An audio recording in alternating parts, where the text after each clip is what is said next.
বিসমিল্লাহির রহমানির রহিম। আসসালামু আলাইকুম ওয়ারাহমাতুল্লাহ। প্রিয় বন্ধুগণ, আজ আমরা এমন একটি বিষয় আলোচনা করব যে বিষয়টি মানবজাতির জন্য অত্যন্ত গুরুত্বপূর্ণ। নবীজির সাল্লাল্লাহু আলাইহি ওয়াসাল্লামের উম্মত হওয়া শুধু নামে নয়, কাজে প্রমাণ করো। নবী মুহাম্মদ সাল্লাল্লাহু আলাইহি ওয়াসাল্লাম হলেন এই দুনিয়ায় আল্লাহর পক্ষ থেকে পাঠানো সর্বশেষ রাসূল, যিনি মানবজাতিকে অন্ধকার থেকে আলোকে নিয়ে এসেছেন। আমরা যারা নিজেকে নবীর উম্মত বলে দাবি করি, আমাদের জন্য সবচেয়ে গুরুত্বপূর্ণ প্রশ্ন হচ্ছে, এই দাবির কতটুকু প্রমাণ আমরা নিজেদের জীবনে তুলে ধরছি। ১. নবীজির উম্মত হওয়ার মর্যাদা ও তাৎপর্য। ১.১ আল্লাহর পক্ষ থেকে এক বিশাল নিয়ামত। নবী মুহাম্মদ সাল্লাল্লাহু আলাইহি ওয়াসাল্লামের উম্মত হওয়া কোনো সাধারণ বিষয় নয়। এটি এমন এক মর্যাদা যা পূর্ববর্তী কোনো নবীর উম্মতও পায়নি। কোরআনে বলা হয়েছে, তোমরা হলে সেই শ্রেষ্ঠ জাতি যাদেরকে মানব জাতির জন্য বের করা হয়েছে। সূরা আলে ইমরান আয়াত ১১০। ১.২ কেয়ামতের দিন উম্মতের জন্য সুপারিশ। রাসূল সাল্লাল্লাহু আলাইহি ওয়াসাল্লাম বলেছেন, আমার উম্মতের মধ্যে যারা আমাকে ভালোবাসবে, আমি কেয়ামতের দিন তাদের জন্য সুপারিশ করব। তিরমিজি। ২. নামের উম্মত না, কর্মের উম্মত হও। ২.১ নামেই মুসলিম, কিন্তু জীবনে ইসলামের ছোঁয়া নেই। আজকের বাস্তবতায় অনেকেই মুসলিম নামধারী হলেও তাদের জীবনে নবীজির আদর্শ অনুপস্থিত। তারা নামাজ পড়ে না, সুন্নাহ মানে না, চরিত্রে রয়েছে খারাপ আচরণ। ২.২ ইবাদতের মাধ্যমে উম্মত হওয়া প্রমাণ করতে হয়। প্রকৃত উম্মত সেই যার জীবন নবীজির আদর্শের প্রতিচ্ছবি। হাদিসে আছে, তোমাদের মধ্যে কেউ তখনই ঈমানদার হবে যতক্ষণ না সে তার নিজের চাওয়া পাওয়াকে আমার আনিত দ্বীনের অধীন করে। নবীর ৪০ হাদিস। ৩. নবীজির জীবনের প্রতিটি দিক অনুসরণ করো। ৩.১ নামাজে তার খুশু ও খুজু। নবী সাল্লাল্লাহু আলাইহি ওয়াসাল্লাম নামাজে থাকতেন এমনভাবে যেন তিনি জান্নাত ও জাহান্নামকে দেখছেন। আমাদেরও নামাজ হতে হবে সেইভাবে, দৃষ্টি, মনোযোগ, ভালোবাসা ও ভয়সহ। ৩.২ পরিবারে তার আখলাক। নবী সাল্লাল্লাহু আলাইহি ওয়াসাল্লাম তার পরিবারকে খুব ভালোবাসতেন। স্ত্রীদের সঙ্গে বিনয়ী আচরণ করতেন, সাহায্য করতেন, ভালোবাসা প্রকাশ করতেন। আমরাও কি করছি? ৩.৩ সমাজে তার ব্যবহার। তিনি ছিলেন দয়ালু, ন্যায়পরায়ণ এবং অন্যের দুঃখে কাঁদতেন। তার সমাজে ধনী গরিব, আরব আজনবী সবার জন্য ছিল সমান আচরণ। ৪. নবীজির সুন্নাহকে জীবনে বাস্তবায়ন করো। ৪.১ ছোট ছোট আমলেই রয়েছে বড় বড় পুরস্কার। সালামের প্রতি গুরুত্ব। ডান দিক থেকে কাজ শুরু করা। নিয়মিত মিসওয়াক ব্যবহার করা। ঘুমানোর আগে দোয়া করা। খাবারে কৃতজ্ঞতা প্রকাশ।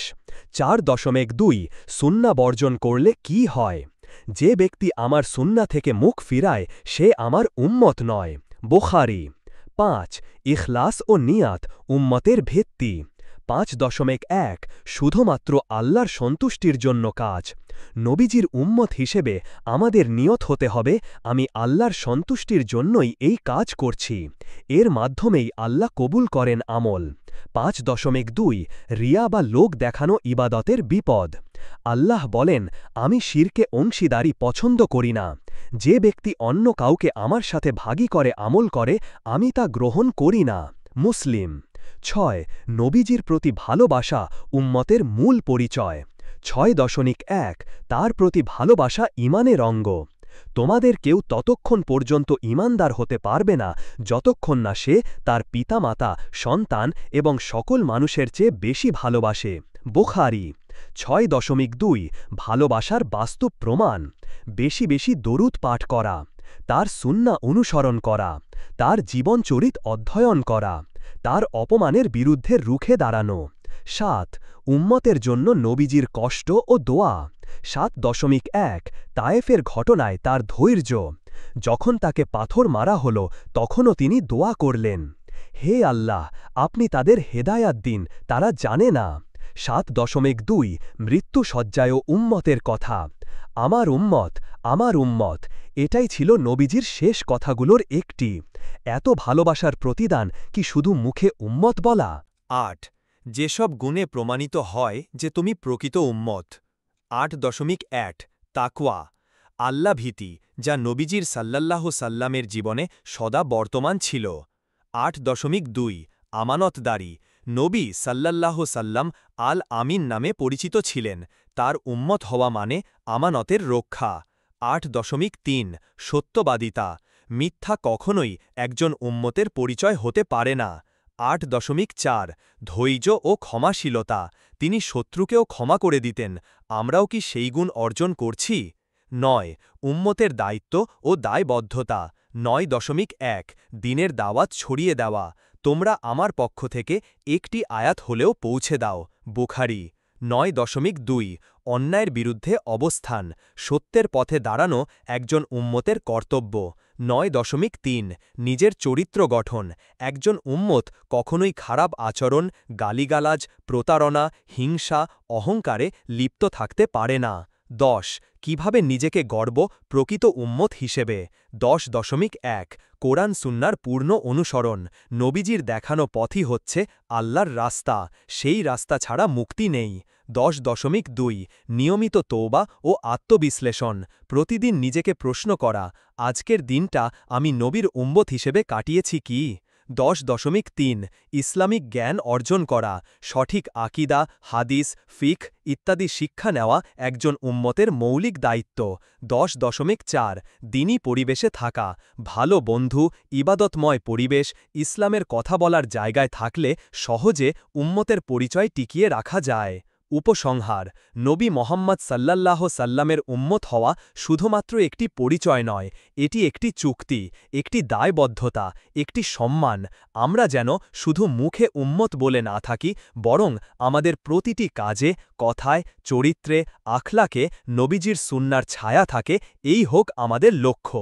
হে আল্লাহ, আমাদেরকে নবীজির প্রকৃত উম্মত হিসেবে গড়ে তুলুন, আমাদের চরিত্র, আখলাক ও জীবনে তার আদর্শ বাস্তবায়নের তৌফিক দিন। আমিন। ১ আত্মশুদ্ধি ও নফসের বিরুদ্ধে জিহাদ, প্রকৃত উম্মতের প্রথম চিহ্ন। ১.১ নিজের ভেতরের শত্রুকে চেনো, নবীজির উম্মত হতে চাইলে প্রথম যুদ্ধ নিজের নফসের অর্থাৎ আত্মার খারাপ প্রবৃত্তির বিরুদ্ধে করতে হবে, কারণ নফসই মানুষকে গুনাহের দিকে ঠেলে দেয়। কোরআনে বলা হয়েছে, নিশ্চয়ই নফস মানুষকে মন্দ কাজের আদেশ দেয়। সূরা ইউসুফ আয়াত ৫৩। ১.২ নবীজির শিক্ষা আত্মনিয়ন্ত্রণ, তিনি রাগ নিয়ন্ত্রণ করতেন, ক্ষুধার্ত থেকেও ধৈর্য ধরতেন, অপমানিত হয়েও ক্ষমা করতেন। তার উম্মতের কাজ কি শুধু নাম রাখা, নাকি তার নফসের বিরুদ্ধে যুদ্ধ করা? ২ ভালোবাসা থেকে আসে অনুসরণ, না যে ভালোবাসে সে অনুসরণ করে না। ২.১ কেবল দাবিতে ভালোবাসা হয় না, কেউ যদি বলে আমি নবীজি সাল্লাল্লাহু সাল্লামকে ভালোবাসি কিন্তু তার সুন্নাহ মানে না, তার আদর্শ পালন করে না, তবে সেই ভালোবাসা মিথ্যা। কোরআনে স্পষ্ট বলা হয়েছে, তোমরা যদি আল্লাহকে ভালোবাসো তবে আমার অর্থাৎ নবী অনুসরণ করো, তাহলে আল্লাহ তোমাদের ভালোবাসবেন। সূরা আল ইমরান আয়াত ৩১। ২.২ সাহাবীদের ভালোবাসা ছিল কর্মের মাধ্যমে। একজন সাহাবী বলেছেন, আমার তলোয়ার ভেঙে গেলে আমি কাঠ দিয়েও নবী পাশে যুদ্ধ করতাম, এটাই ভালোবাসার প্রমাণ। ৩ নবীজির সঙ্গে সম্পর্ক তৈরি করো প্রতিদিনের জীবনে। ৩.১ প্রতিদিন দরুদ পাঠ, সম্পর্কের মূল চাবি। যে ব্যক্তি আমার ওপর একবার দরুদ পাঠ করে, আল্লাহ তার ওপর ১০টি রহমত বর্ষণ করেন। মুসলিম। দরুদ পাঠ মানেই নবীজির স্মরণ, ভালোবাসা এবং আখিরাতে তার কাছে সুপারিশ পাওয়ার আশাবাদ। ৩.২ সালাত ও সুন্নার মাধ্যমে সংযোগ, নবীজি যেভাবে নামাজ পড়তেন, দাঁড়াতেন, দোয়া করতেন, সেই রকম নামাজ পড়লেই আমরা তার প্রকৃত উম্মত বলে বিবেচিত হতে পারি। ৪ নিজের ঘর হোক একটি ছোট মদিনা, উম্মতের প্রমাণ শুরু ঘর থেকেই। ৪.১ নবীজির পরিবার পরিচালনা, তিনি স্ত্রীদের অধিকার দিতেন, ভালোবাসতেন, দুঃখ কষ্ট বুঝতেন, পরিবারের জন্য ছিলেন এক জীবন্ত দোয়া। আমরাও কি পরিবারের প্রতি সেই দায়িত্ব পালন করছি? ৪.২ সন্তানদের ইসলামী পরিবেশে গড়া, নবীজির সাল্লাল্লাহু উম্মত হিসেবে আমাদের সন্তানেরা যেন কোরআন জানে, সুন্নাহ ভালোবাসে, চরিত্রবান হয়, এই চেষ্টা করাও উম্মত হওয়ার অংশ। ৫ সামাজিক জীবনেও নবীজির সাল্লাল্লাহু আদর্শ প্রতিষ্ঠা করো। ৫.১ ব্যবসা বাণিজ্যে সততা, নবীজি সাল্লাল্লাহ ব্যবসায়ী ছিলেন, কিন্তু কখনো মিথ্যা বলেননি, ওজনে কম দেননি। আজকের দিনে একজন উম্মতের ব্যবসায় স্বচ্ছতা না থাকলে সে কিভাবে নবীর অনুসারী? 5.2 প্রতিবেশীর হক। তিনি বলেছেন, সে মুমিন নয় যে তার প্রতিবেশী তার অনিষ্ট থেকে নিরাপদ নয়। বুখারী 6 দাওয়া ও দ্বীনি দায়িত্ব পালন। উম্মতের কাজ শুধু নিজের জন্য নয়। 6.1 নবীজির দায়িত্ব এখন উম্মতের ওপর। তিনি দ্বীন প্রচার করে গেছেন, আজ সেই দায়িত্ব আমাদের কাঁধে। আমাদের মুখ, আচরণ এবং কাজের মাধ্যমে মানুষকে ইসলামের সৌন্দর্য জানাতে হবে। 6.2 সামাজিক মিডিয়ায় দাওয়া। আজকের যুগে ফেসবুক, ইউটিউব সবকিছু যদি আমরা দ্বীনের প্রচারে ব্যবহার না করি, তাহলে উম্মতের দায়িত্ব কিভাবে পূর্ণ করব? 7 হিজাব, পর্দা ও শালীনতা নারী উম্মতের জন্য গুরুত্বপূর্ণ দলিল। 7.1 নবীজির নারীদের শিক্ষাদান। তিনি বলেছেন, নারী হচ্ছে ইজ্জত ও সম্মানের প্রতীক।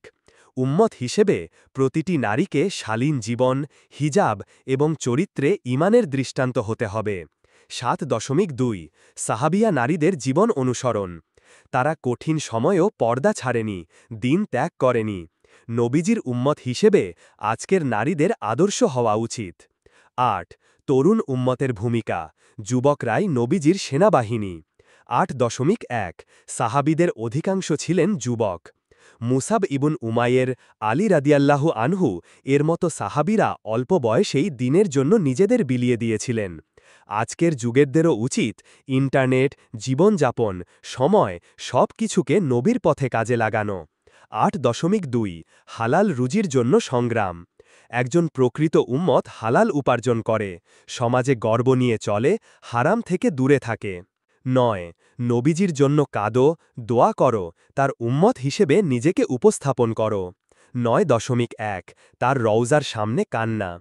যারা মদিনায় গিয়ে নবীজির রওজার সামনে দাঁড়িয়ে বলেন, ইয়া রাসূলাল্লাহ, আমরা তোমার উম্মত, কিন্তু আমরা ব্যর্থ, তাদের চোখের পানি জান্নাতের পথ খুলে দেয়। 9.2 কিয়ামতের দিন উম্মত হিসেবে তার পাশে থাকো। তার হাউজে কাউসারের পানি পাবে সেই উম্মতি যে তার আদর্শ মেনে চলে।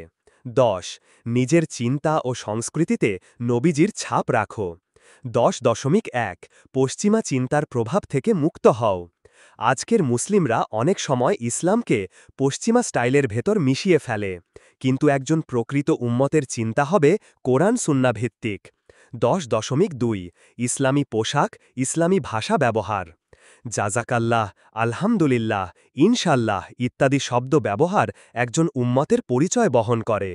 অতএব বন্ধুগণ, উম্মত শুধু কাগজে কলমে নয়, বুকে ধারণ করো নবীজির ভালোবাসা। নবীজির উম্মত হওয়ার অর্থ হল একটি চুক্তি, একটি দায়বদ্ধতা, একটি ভালোবাসার প্রমাণ। যারা তাকে ভালোবাসবে তারা তার সুন্নাহ আঁকড়ে ধরবে, তার দৃষ্টান্ত জীবনে বাস্তবায়ন করবে এবং সমাজে তার শিক্ষার আলো ছড়িয়ে দেবে। দোয়া। হে আল্লাহ, আমাদেরকে মুখে নয়, কাজে উম্মত বানাও। আমাদের জীবনের প্রতিটি কাজে নবীজির সুন্নাহ ফুটে উঠুক। তার ভালোবাসায় আমাদের হৃদয় পূর্ণ করো। আমিন, আমিন ইয়া রাব্বাল আলামিন। এই পর্যন্ত ভিডিওটি দেখার জন্য আপনাকে অসংখ্য ধন্যবাদ। ভালো লাগলে লাইক, শেয়ার এবং ফলো দিয়ে উৎসাহিত করবেন এবং সাবস্ক্রাইব করে পাশে থাকবেন, যাতে এই ধরনের ভিডিও আপনাদের কাছে পৌঁছে দিতে পারি। আসসালামু আলাইকুম ওয়া রাহমাতুল্লাহ।